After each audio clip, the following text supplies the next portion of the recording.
Welcome back to Bottom of the Barrel. Hi, I'm Jeff, and now that I've had my coffee, I can say hello. And I'm Ben, and we're scraping the bottom of the barrel to find the best, worst movies that we can think of. Because, like us, you may take great pleasure in that for some reason. All right, folks. Now, before we get started, Jeff, do you have any colloquial stories to let us in on? Last time I talked to you about Cybertrucks, do you have any goofy stuff that you want to talk about? Um, Good question. Yeah. I feel like I never have any shortage of stories until someone asks me. Someday, maybe not now, I'll tell the story about the time a nickel came out of my butt. All right. Okay. That sounds good. Intriguing. All right. Yeah. So I'm hosting today's episode, and today we're talking about Burial Ground from 1981. It's an Italian movie directed by an Italian director, big shocker, named Andrea Bianchi. It's also known as The Nights of Terror, and this guy, Andrea Bianchi, directed some shit, let me tell you, and a lot of it was actual porno. He's a porn director. You'd never know that after seeing Burial Ground. This one takes place in a real life castle that's outside of Rome. And I don't know, for the folks at home, if you're not familiar with Italian exploitation films from the 70s, 80s, and 90s, and early 90s, they used a lot of voice dub in their production because they wouldn't record any sound. They'd only record video when they did these things. And they'd have to add everything afterwards in post-production. So they'd add the voice dubs for all the talking, and they'd add all of the sound effects through Foley artists or otherwise afterwards. So there's no sound when they're filming these things.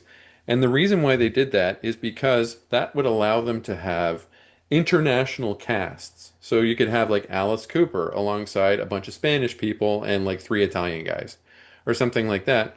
And everybody could be talking in their native language and they'd make it make sense afterwards. And so a lot of those voice dubs for the North American or for the English dub that we're hearing were done by the same voice dub studio in Toronto. And these guys, you'll start to recognize their voice. If you watch a bunch of these things, all your favorites are there. My favorite of that bunch is the guy who sounds like Robert De Niro. There's a guy who does a De Niro impression every movie that he does. It's crazy. And it's fun to hear which character he's playing in whatever Italian movie you're watching. What's your experience been like with Italian cinema, exploitation cinema from the 70s and 80s? Do you have any highlights? Well, obviously, Fulci.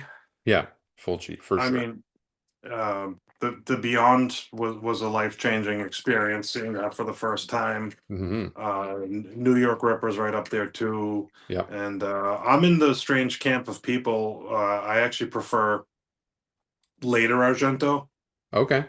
like shitty Argento. Like Like, Dracula? yeah, like Dracula and Phantom of the Opera Yeah. are without question my two favorite Argento movies. Because you know me, I am an obsessor of full moon features, and those two movies are just like they should be full moon. They are pure full moon all the way. What do you think of Um, opera?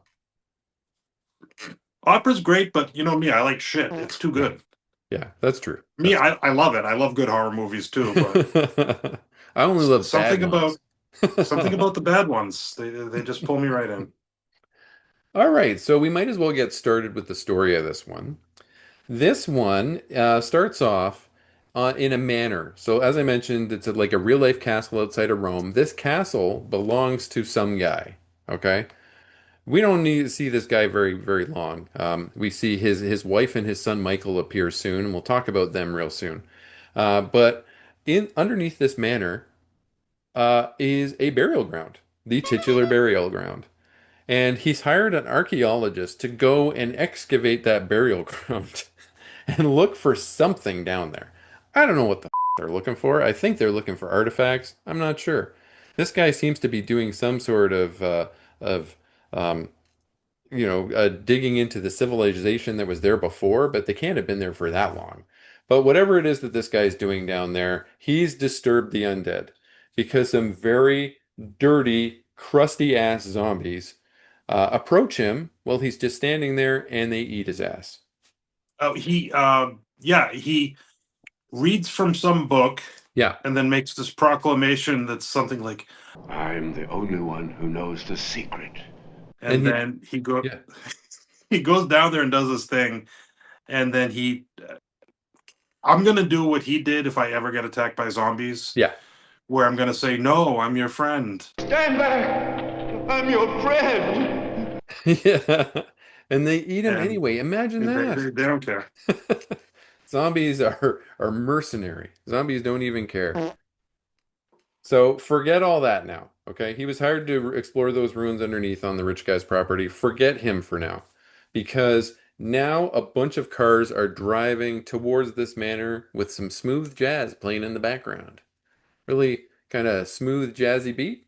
They're going up to the gated manor.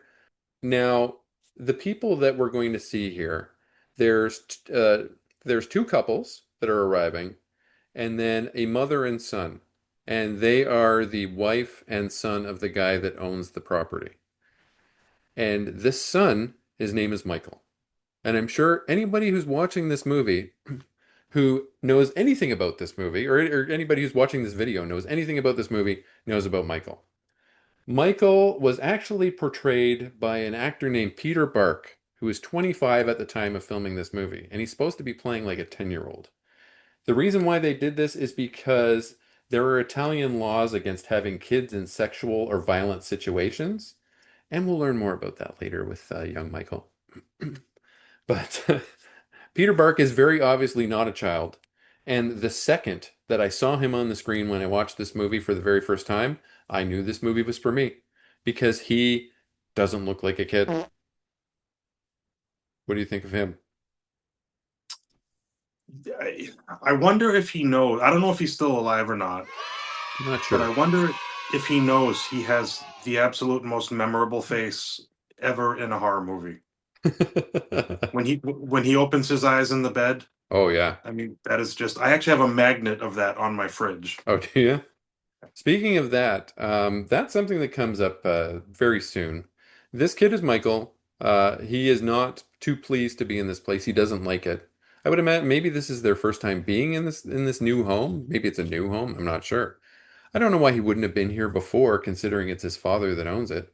And so he wakes up in the night. As Jeff mentioned, we're going to put the little clip in here where his just eyes open and he's got these massive, monstrous eyes laying in the bed with his weird hair.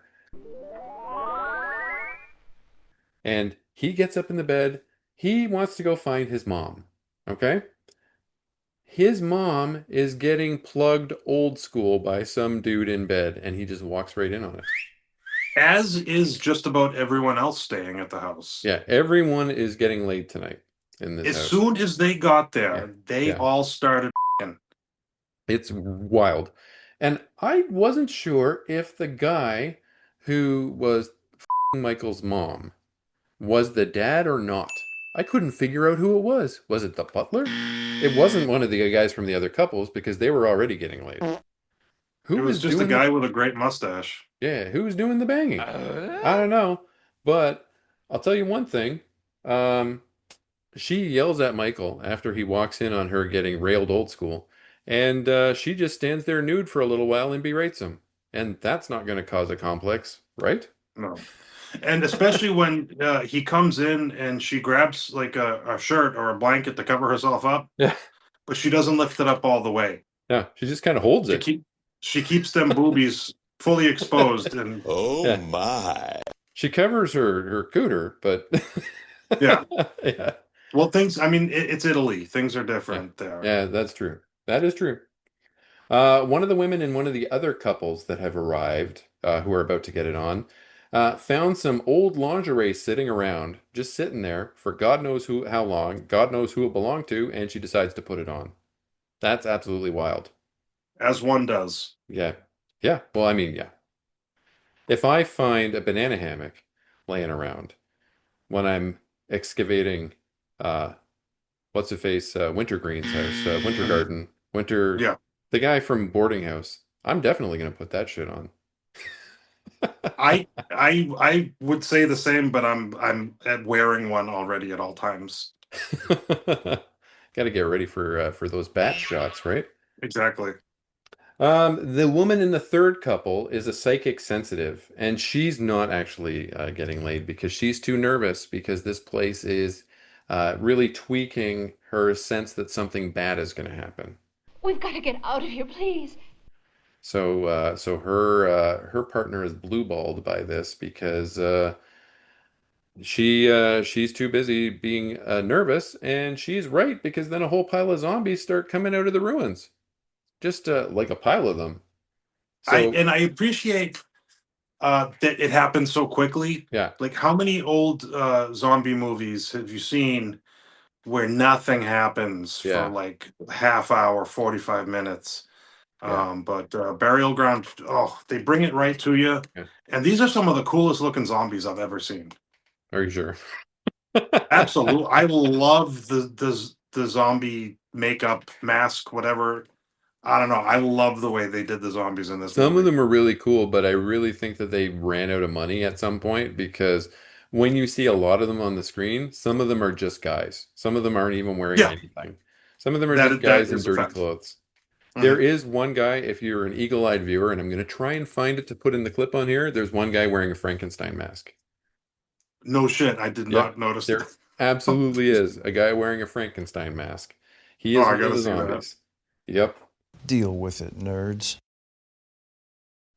But even though this woman who is a psychic, who is nervous about all of this stuff, even though she's right, she still sucks. She really sucks. Mhm. She's always screaming and crying and complaining. She's one of those characters, right? Um, I wrote in my notes that I don't know who anyone is. All of these 80s Italians look the same to me,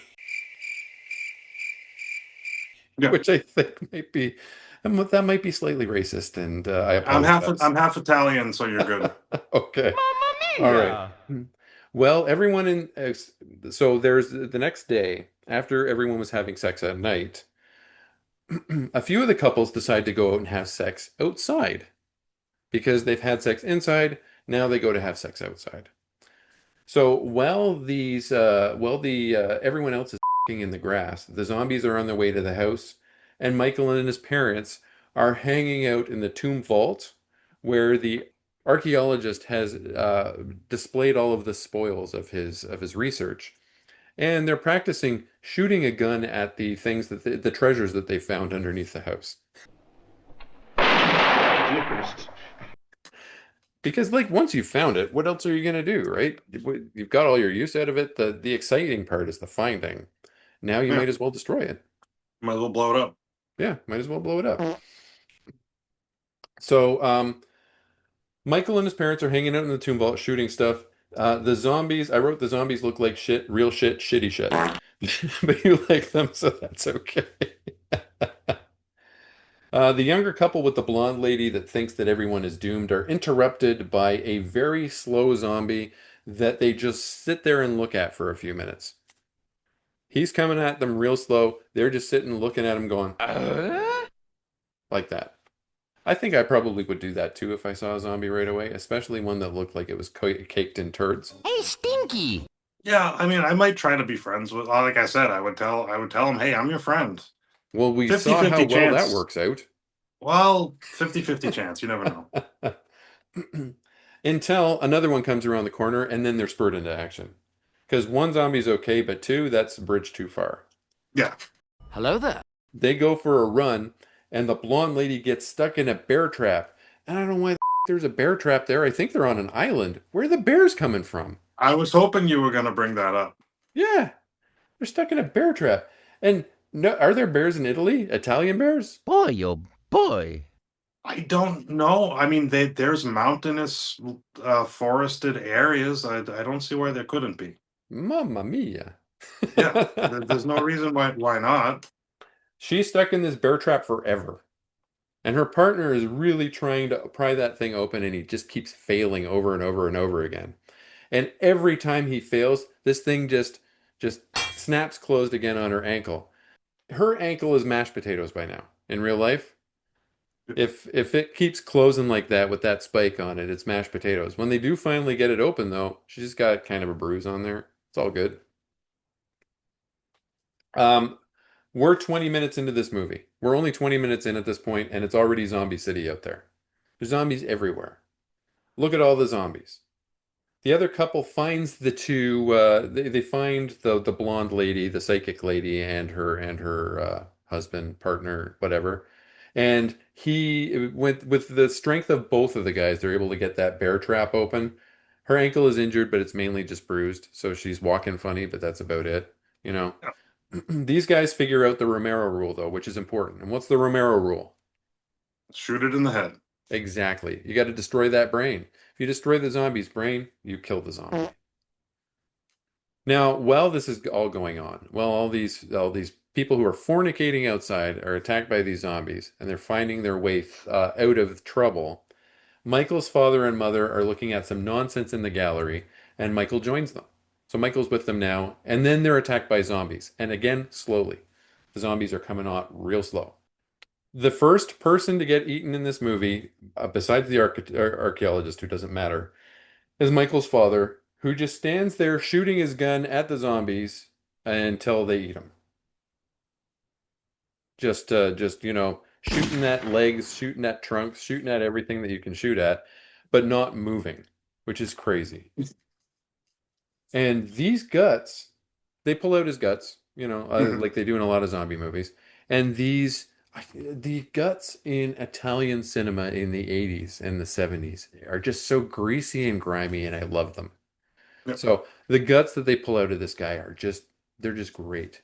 What do you think about the guts in these types of movies? Uh, they are like, I mean, a lot of people would say that they're the grossest, Yeah, but they actually gross me out the least. really. I've like lots of intestinal disembowelment scenes are actually like one of the only things that gross me out. Yeah, But I don't know. I find that in Italy they're known for their fine cuisine, and I think that yeah. that gives them nicer, more appealing, delectable looking insides. Oh, okay. Yeah, that makes sense. Fulci is known for his eye trauma, and there's no eye trauma in this movie at all. So, Oh, yeah, no Fulci influence here. Um, one thing that I've always found interesting about cannibal movies is when it's not a zombie cannibal, is why do cannibals always seem to go for the intestines? Because you're basically eating the person's poop. And I'm not, yeah, if I were a cannibal, I would not be interested in eating poop. I could tell you right. that. I would go for get some thigh meat. Yeah, nice liver. Yeah, liver. Yeah, I think I always go back to how I was a butcher for a long time. yeah, With my knowledge of the muscles of the animal, I think on yeah. a human, the butt cheek would Ah, be the most tender, fatty, flavorful part of yeah. the The carcass. Donner Party special. Yeah. Yeah, yeah. Hopefully that doesn't get us banned on YouTube talking about eating people, but yeah. Well, if not, we'll figure something else out that will. That's for sure. So yeah, the guts in this movie are greasy, grimy. Well, we flip back to the two couples who are trying to make their way back into the house to safety right now. A zombie comes out of a planter, which I thought was one of the funniest things in this whole movie, because how long has that guy zombie been underneath that planter? Because there's no like it's made out of stone. There's nothing underneath for him to crawl up through. He must have been laying there forever. Who buried a Well, guy underneath the planter? the zombies in this movie are a little smarter than typical zombies because they can use weapons. Yeah. You see them; they seem to organize in groups. They seem to have Yeah. some kind of silent communication form. Yeah. You see them walking in lines, wielding axes and weapons and whatnot. So Yeah. this guy, zombie guy, might have had the wherewithal to say, "Hey, I'm going to hide in this planter." That does make sense. Yeah. I wrote that it was super funny because whoever the gardener was must have known that that guy was there, but you never know, right? He cut Uh, a deal with the zombies. I also wrote in my notes that anytime anyone thinks that they're safe in this movie, a zombie kicks in the door. Mhm. Anytime. You're safe for more than a second. Everyone but Michael's dad makes it into the manor because he's zombie chow. They reinforce the doors by nailing big tree branches across them. So they found tree branches and managed to saw them down and use those to nail the doors closed. That was a bit strange. As Jeff mentioned, the zombies in this movie are very smart because as the crew, now the surviving people from Michael's family or Michael's extended family are joined by the maid and the butler. So they've joined this party now, and they need to get all the doors closed and secured, and they need to get all the windows closed and secured. And as the maid is getting the windows upstairs secured, these smart zombies are down milling about, and some of them have, as Jeff mentioned, they've got axes, they've got scythes, they've got big nails, they've got spears. It's a regular spear campaign, if you will, right? So one of the one of the zombies manages to huck a nail through the maid's hand and pin her to the wall as she's kind of hanging out the window to get the window closed, which is a miraculous shot, especially for a zombie. Okay? And manages to get her other hand as well. So she's stuck. She can't do a goddamn thing, right? And so these zombies very slowly raise a scythe up above her head, and they do it so slowly that you can see this coming 1,000 miles away because the whole thing takes like a couple of minutes to take place, and they lop her head off. And then they kind Beautifully of, done. doesn't they do, isn't it just a mannequin head that falls and they kind of kick it around a bit or something like that? Yeah, I mean, it's some form of a prosthetic, but yeah, Yeah. they have a little soccer game with Yeah, it. a little zombie soccer. They're smart Yeah. zombies down there with their spears and shit. Yeah. So that was pretty crazy. I wrote that these all have weapons now. The zombies take rifle fire for a while. I believe it's the butler is up there or somebody's up there shooting them with a rifle, and he's doing pretty good. He's hitting heads, blowing heads up and stuff. And these zombies are smart, so they retreat. Zombies don't often retreat when something like that happens. I played a lot of zombie video games, I can tell you that much. That those zombies pretty much just stand there until you kill them, right? Not these ultra intelligent Italian zombies. No, so they retreat for a little while. I would imagine that they're having a little conference, a little zombie conference in the background, and then they decide that they're going to start climbing the walls. Super smart zombies. One of the smartest zombie movies that I've ever seen.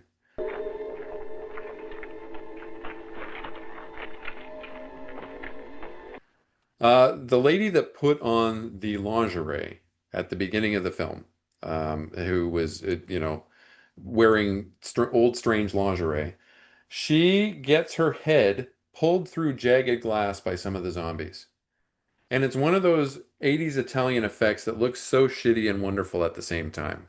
It feels like watching Argento's Deep Red or something like that. Yeah, I love the way that they incorporate glass into kills in some of these things, like the Giallos in particular. and the sound effect of the glass breaking is just Yeah, phenomenal. exquisite. No! No! The Foley artists that they hire to do these things afterwards are really good. I mean, it's quality work, honestly. As wild as the voice dubs get, and sometimes you can really tell that these guys are having fun with their lines because they're so ridiculous. But yeah.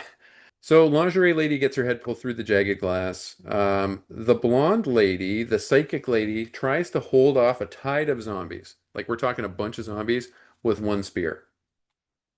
And she's not doing a very good job of it.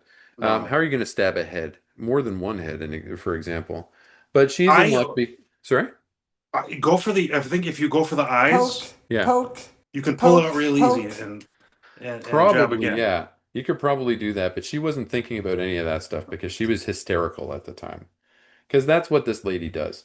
Now, luckily, the men run in and hack all these zombies to little bits. And that's cool. All while Michael is snuggling his mother's bosom off to the side. Yeah, yeah. And I think it's that point where I think he actually tries to get to third base. He does. Michael and his mother start making out. They're actually making out. And look at that face that Jeff is making. That's the face. That's the appropriate reaction to this, especially after he goes for her breast and then his hand goes up her skirt. I think It's my face yucky. is locked in this position. And naturally, Michael's mother pushes him away because she doesn't want to get fingered by her son, by her 11-year-old No, son.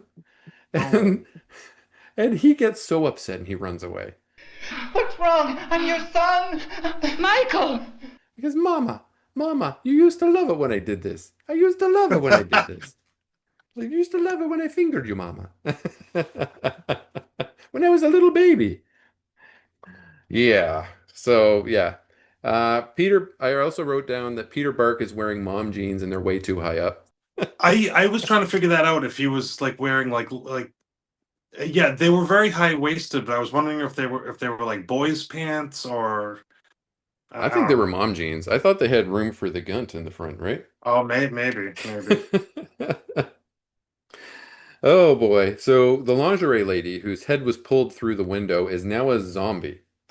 And when Michael ran off because his mother didn't want him to finger her, this lady lured him in and tore his arm right off.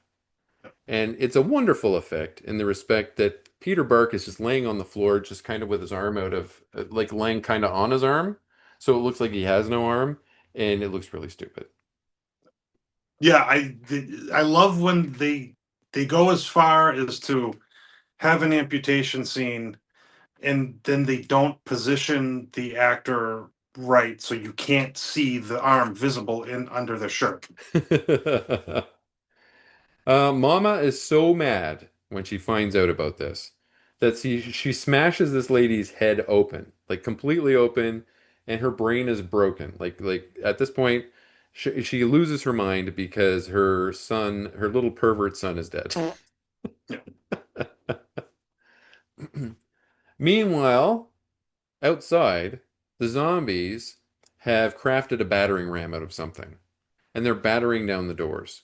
More of that ingenuity that they Exactly. should have saved some of these zombies and tested them because I think they could have learned how to bring people back to life with some brain capacity from these Absolutely. zombies. Yeah. But I And this is digress. and this is where I first noticed that some of these zombies aren't even wearing any makeup at all. Some of these are just I guys.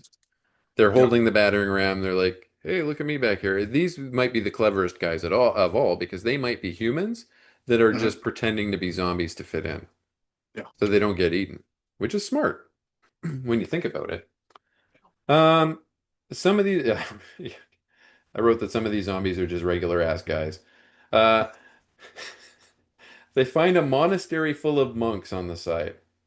So, in this property where they're living, they find a monastery full of monks that no one has known were there until now, Nope. which is crazy. But guess what? They're all zombies too. Yeah. Yeah, they're all zombies. Zombie monks. And what do they have? Power tools. Yeah, they have power tools, which is crazy when you think about it. These zombies have been dead for how long? How do they know how to use these tools? Like a table saw or that sort of thing. Yeah, I have to assume that this movie was like a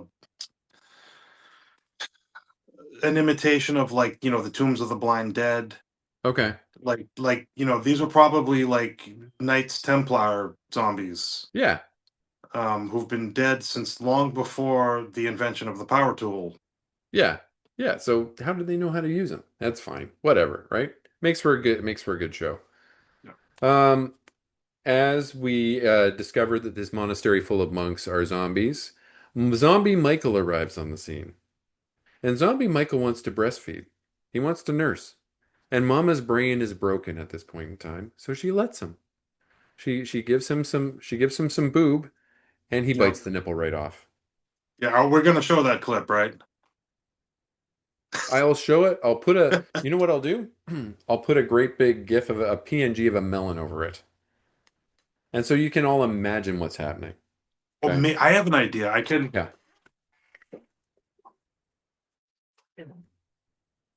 Are you going to act it out? Yeah, I can reenact it on the Okay, Big go Boobenstein for it. puppet. Yeah.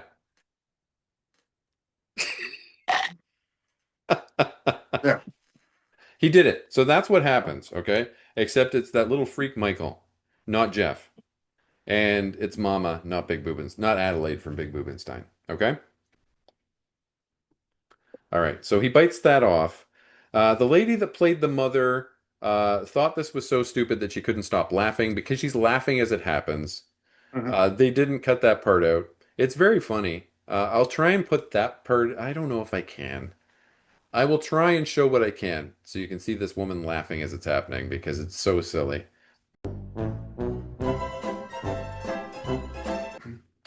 I wrote that the zombies use a power saw on one guy, and I don't think that they existed when they were alive, just as we mentioned before. And there are no happy endings to this movie. Spoiler alert, everybody dies. So many of these Italian zombie movies from that period of time, everybody dies. And this is another one of them. As it should Yeah. be. A Yeah. zombie movie. The zombies should have the happy ending.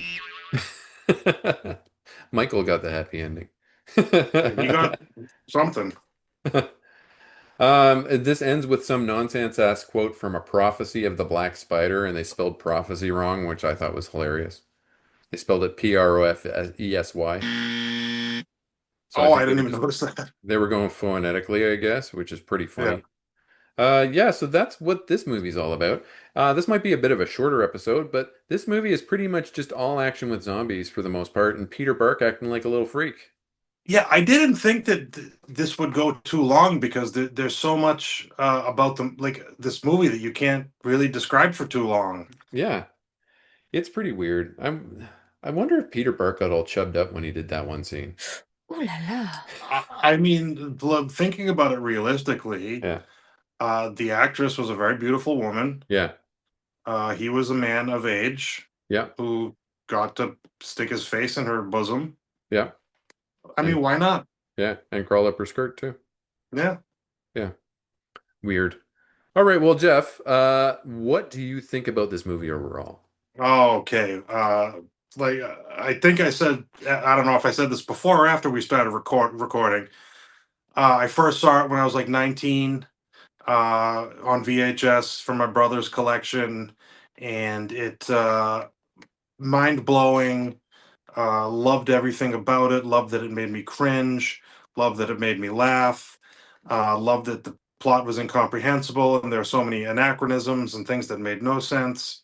So the obvious answer, aside from the disgusting incest, is 10 out of 10. Well, I'll tell you, the first time I ever watched this movie was just a few years ago because I only started watching all these movies in when we did COVID lockdown. A lot of them I hadn't seen. I had seen like the mainstream ones and a lot of the full moon movies and stuff like that when I was a teenager. But I didn't really rent any of the old Italian stuff when I was a young man, when I was a young lad. I don't know why. I just didn't. Mhm. But I did watch this a few years ago when I started reviewing movies when we were all stuck in our houses for a while. One sec. Sorry, folks, I had to clear my throat, and I'm leaving this in. So there you go. Yeah. So I first saw this probably in a procession of Italian films like The Beyond and The New York Ripper, and just watching them kind of one after another and letting them all flow together.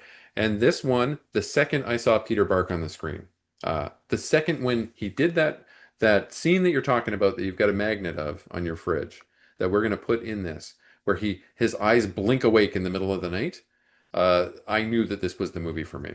This movie's wild. I love it. Not a whole lot happens in the respect that there's not a whole lot of plot development or anything like that. It starts with the zombies fast and furious, and it's zombies till the end of the movie. And I give it a 10 out of 10. Hooray! Well, now that we're done that one, Andrea Bianchi directed more movies, and in the very near future, we're going to be doing another one of his called. It's got three names. It's called Mania, Mania Killer, and Maniac Killer. And he did a Godfrey Ho in this one, in the respect that he gave himself a Western name when he directed it. But don't believe that shit because it's Andrea Bianchi and it's crazy. And remember to subscribe to our channels. You can hit the subscribe button at the bottom. You can subscribe to both of our channels at the same time, to the Jeff O'Brien, Jeff O'Grimacy account, to mine. Takes 2 seconds. You can click them both at the same time. Doesn't cost you a penny. You can see more material just like this, where we're being very silly boys talking about very silly movies. And we hope that you enjoy it as much as we do. And we wish to see you again. And goodbye. Yay!